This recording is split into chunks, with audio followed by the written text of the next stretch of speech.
Scott, have you seen Gold Diggers of 1933? I saw Gold Diggers of 1933 for the first time recently and really enjoyed it. It's a fun musical and kind of an important movie in movie history. We're revisiting pre-code Hollywood movies for the next few episodes, and we actually covered pre-code a little bit in our very first show we did. Remember? That is right. We talked about Footlight Parade, which is another musical, another Busby Berklee musical. We're going to talk about Busby Berklee, and an influential film like Gold Diggers of 1933 that kind of changed, had a huge impact on movie musicals. And in both are musicals in the sense that all the music takes place on stage in front of audiences. It's not where characters spontaneously break out into song. All the music is actually a part of a play within the movie. Yeah, well, it's supposed to be on a stage, right? But what makes these movies great, unlike earlier musicals in the early days of Hollywood, is they don't look stagey at all. They look like cinema. Exactly. In fact, that was one of the things that in Gold Diggers, that's where my enjoyment grew when I understood that, wait a minute, there's no way that all this choreography would be happening on a stage, a small stage in a theater, a modest theater in New York City. This is a movie set. Yes, and that's how Busby Berklee changed movie histories and saved the movie musical. So we're going to talk about pre-code movies in this and the next couple shows, and I think we've decided to do a couple of movies in each show. So after we talk about Gold Diggers of 1933 today, we're going to also talk about The Thin Man, which was one of Hollywood's first blockbuster movie franchises. There were 6 of them. But the first one was in May of 1934, which made it pre-code. So pre-code refers to movies made before the enforcement of the Motion Picture Production Code. And that period is usually talked about as from 1930 till literally July 1934. And the reason why they talk about it in that period is the production code itself, which is basically sort of censorship rules about what could and could not be allowed in movies. It was created in 1930, but it was not enforced at all until July of 1934. So any movie made before July of 1934, and we're really talking about, the early sound movies, they weren't enforcing it. And the movies of that period, that kind of 4 or 5 year period, are famous now for their kind of daringness and breaking the rules and doing things that became shocking and were not allowed at all once the production code started from 1934 all the way until the late 1960s. And the thing that I always remember hearing about after the code was put into place was that a couple could not be on a bed together, that maybe one could be on a bed and then the other person may be sitting awkwardly on it, or maybe not being on the bed at all. Yeah, and then there were all kinds of rules about what, certainly about the way appearance. You couldn't have people dressed in revealing ways. And pre-code movies are famous for women in particular wearing, negligees and looking in just stuff that wasn't allowed once the code started. And then crimes, criminality, there's various things that all became, and it's funny is the public in general didn't have a problem with pre-code movies. It was more a response to certain groups in society, organized groups that were trying to censor the movies, were trying to get laws passed. And so Hollywood set up its own code. And once they started to enforce it, they made all the movies conform to it. Yeah, they're in society and in certain areas of society thinking that movies are basically a sinful thing. Which has been a criticism of movies since the beginning. And in the pre-code films, we're used to at this point having very explicit or graphic sexual content in movies. But so we might look at the sexual content within the pre-code films as not being that, risque but for the time things were risque. Yeah, by today's rating system, I doubt there would be any movie made in the pre-code period from 30 to 34 that would get a rating beyond PG-13. Most would be PG. Many would be G, but they wouldn't, our standards have changed now. Anyway, Gold Diggers of 1933 is an iconic example of pre-code filmmaking. And it's truly a type of movie that no longer exists. I mean, there's not a movie like this anymore. It's actually, this one is really like three movies rolled into one. It's a farcical romantic comedy, it's a musical, and it's a social message picture about the Great Depression. And it seems like you'd be asking for trouble trying to combine all those things in a 197-minute movie. And also post World War One, there's aspects of soldiers who served in the Great War. Right, that's the message. You know, the famous song that ends the movie is called "Remember My Forgotten Man," and it's about people suffering in the Depression. But they're also shown some of those forgotten people who are out of work and struggling are veterans of World War One. Anyway, Gold Diggers, it's a really simple story, right? Like many of these Busby Berklee musicals, these really interesting musicals that happen in 33, 34, the story revolves around a bunch of song and dance singers and dancers who are trying to get a show produced. So it's the behind the scenes. So the first movie that Busby Berklee was involved in was 42nd Street. Then there was Footlight Parade. Then there's this one. They're all about performers putting on a musical. And then this one has this subplot of a couple that wants to get married, and then the rich brother who wants to stop one from getting married. So then the so-called gold diggers who are after their money take them on a ride to try and scam them out of their money, and then it all just ends with fun music. Well, and in fact, it's two friends of the bride-to-be, the fiance, who initially the scamming seems to be sort of a side benefit for them. They just want to fool the brother and his friend to make sure that they don't interrupt this marriage that's going to happen. Right. And so this big chunk of the movie is basically this kind of farcical comedy, right? These two guys from the city, older men, especially one of them, going out with these two chorus girls who are misrepresenting themselves. One of them they completely think is a completely different person than she is, and the other one is she's the true gold digger. She's taking this guy for a ride and trying to convince him she loves him, but she just wants his money, which actually he probably suspects anyway. He doesn't mind because he's getting to go out with a beautiful chorus girl. But the director of the movie is credited as Mervyn LeRoy, who directed many pre-code films, is a really prodigious director of pre-code cinema.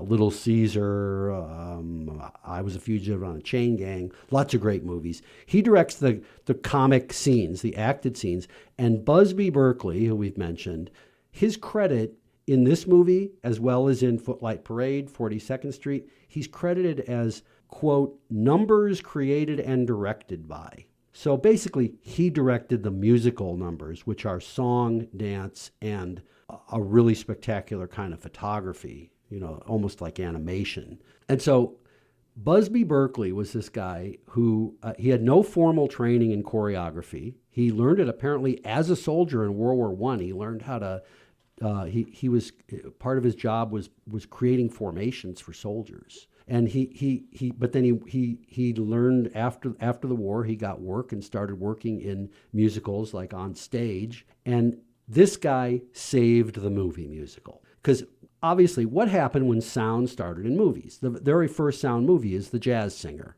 It's musical, right? It's a guy singing, Al Jolson.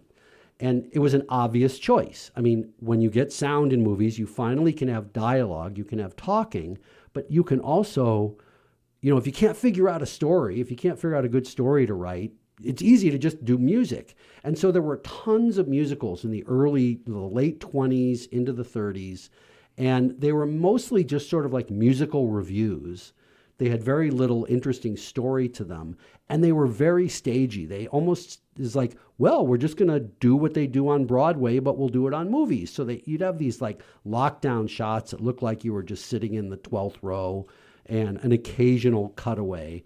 Berklee was given total creative freedom by Warner Brothers, and he shot song and dance like it was a movie. And the scenes are spectacular in terms of as a panorama. Yeah, so it's not even, I mean, just to name what he did. I mean, Berklee introduced, he started, he wasn't like, we're just not just going to put people on stage and have them sing and tap dance. We're going to use tracking shots, crane shots, crazy angles, high angles, low angles. His ideas were too big for the space he was working in. There's a story that he literally had to drill a hole in the top of one of Warner Brothers sound stages. And those things are like, got to be 50 feet high, right? They're tall, big spaces, but it wasn't big enough. He needed the camera higher. He used massive exotic sets. He cut to close-ups. He had used huge numbers of dances. And then he did this stuff with the dances that it almost doesn't look like dance anymore. It's more like a special effect. How would you describe the kaleidoscopic effects that you see in his movies? Just like what you're saying, it's like an analog version of something that would be a digital, art creation today. There's the dance sequence in here in this film where it progresses, it evolves during the course of the dance until finally all these dancers have violins, and then all of a sudden the violins have these almost LED lights that are around them. It was neon. They actually used neon tubes. And then all of a sudden the whole set goes dark and all you see is the neon light and how it's moving around and how it's formed. And he uses the choreography, the light, the angles and everything to create mosaics of movement, and where the dancers become something that's not human. They're flowers. They look right. I mean, there was a revival of Berklee in the 60s when people were altering their consciousness because his stuff is very trippy looking, and it's just amazing to look at. And no one has ever done what he's done anywhere close since. You see musicals, even expensive musical movies now, they'll do some pretty interesting stuff, and a lot of it is influenced by Berklee, but never have I seen anything on the scale of what Busby Berklee did. And in this film, the very first scene is a musical number. So it begins with one of these great choreographed sequences before it even gets into the plot. But what's cool about it is the very first shot of the movie is a tight close-up of Ginger Rogers singing a song.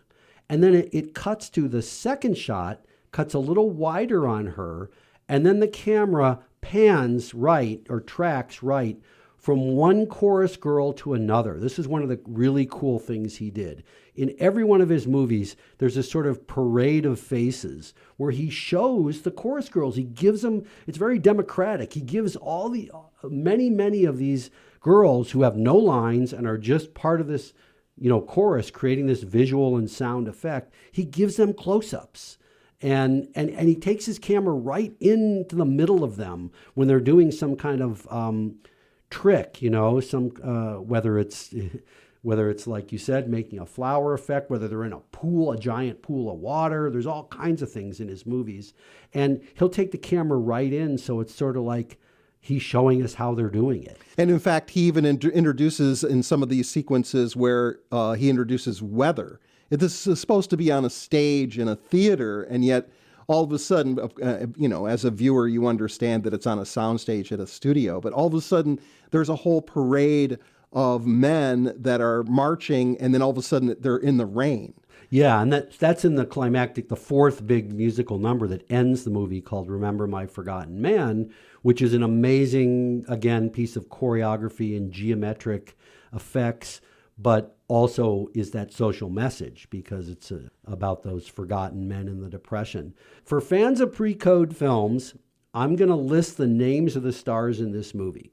And if you're not already familiar with pre-code Hollywood, but think you might like to check it out, start watching them, and pretty soon you'll know all these names. These names are huge names who are in dozens of pre-code films.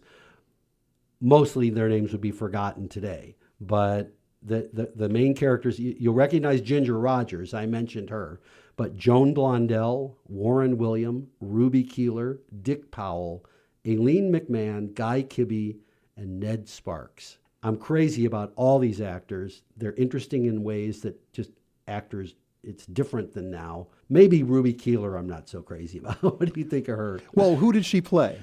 She's the one that's the Dick Powell's love interest, the one that wants the chorus girl who wants to, well, she's given the lead and she wants to get married. Yeah, she seems like just your sort of your normal romantic lead. But as an act, Ruby Keeler basically can't sing, can't dance, and she's okay as an actress. Well, once in terms of the plot, once things are rolling with this musical, and then you have the brother coming in trying to break things up. At that point, you think that these other two are the main characters. They're out of the story. Yeah, it's all about the two gold diggers and the game that they're playing. Right. And then ultimately, with all the films that Busby Berklee was involved with, the last 10 to 15 minutes is all about the music and the effects. So let's talk about The Thin Man, because this is a very different kind of pre-code film. Different type of pre-code film, and it's also based on the original source material is a novel by Dashiell Hammett, one of the great noir crime writers, American crime writers, who really created, one of the creators of hard-boiled fiction, who wrote The Maltese Falcon. He wrote the original Thin Man novel. But this movie's not hard-boiled at all. That's true. Well, Dashiell Hammett wrote like 5 or 6 very influential books. It was The Maltese Falcon that was his hard-boiled novel. Right, which comes 7 years after this movie. This is, again, pre-code and long before the film noir that The Maltese Falcon is one of the movies that kicked off. This movie is, it's a murder mystery. Like you said, it's based on Hammett with a married couple are the leads, Nick and Nora Charles, played by William Powell and Myrna Loy. Nick we know he's a former detective, but he's given up being a detective because he's married Nora and she's rich.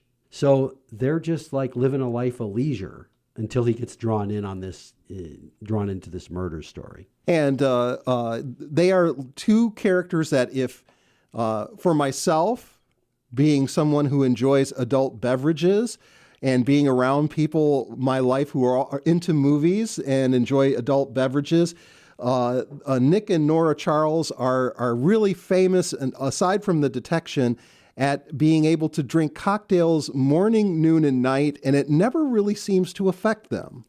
I mean, Nick is completely drunk this entire movie, and he shows it a little bit, but you're right. He goes about his business. He solves the mystery.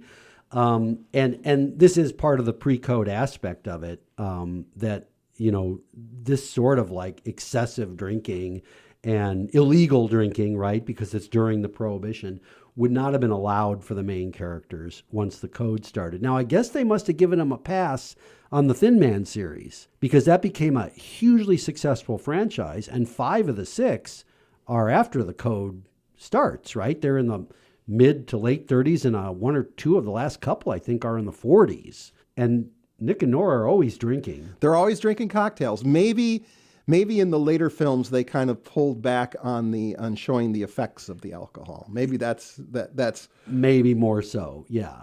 So yeah, and they're very witty. The repartee between the two of them is nonstop.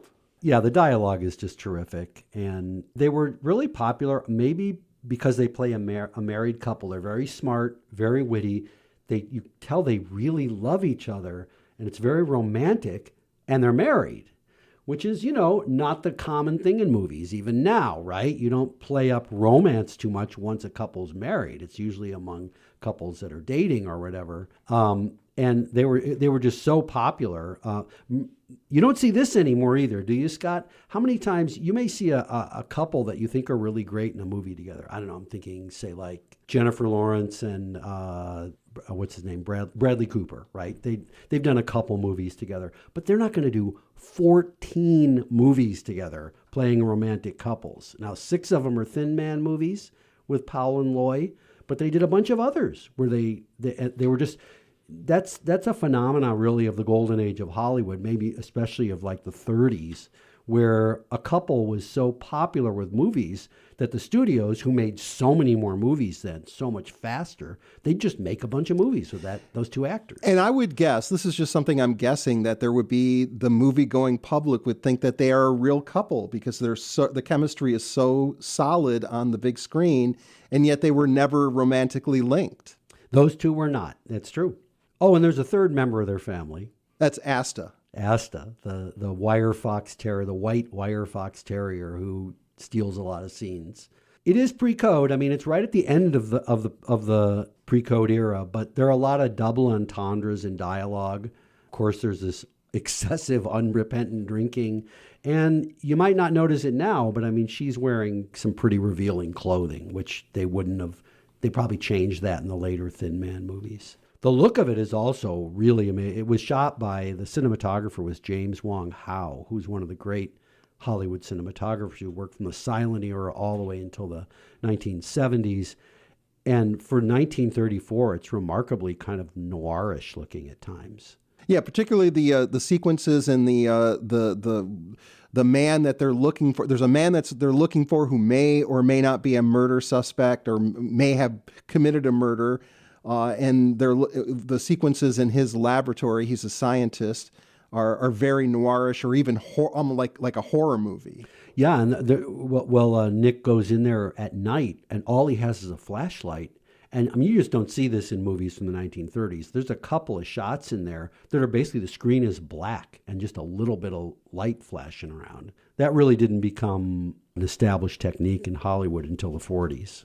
Yeah, this is a movie that I had seen decades ago. I had not seen it in a while, and right away, when William Powell and Myrna Loy are on the screen together, everything just clicks. Yeah, it's one of the great examples of movie chemistry. So both these movies, Gold Diggers of 1933 and The Thin Man, I can't emphasize enough, they're both fun and funny movies and worth seeing. Worth seeing, and if you search online, you will be able to find some place to stream these. Thanks, Scott. Thank you.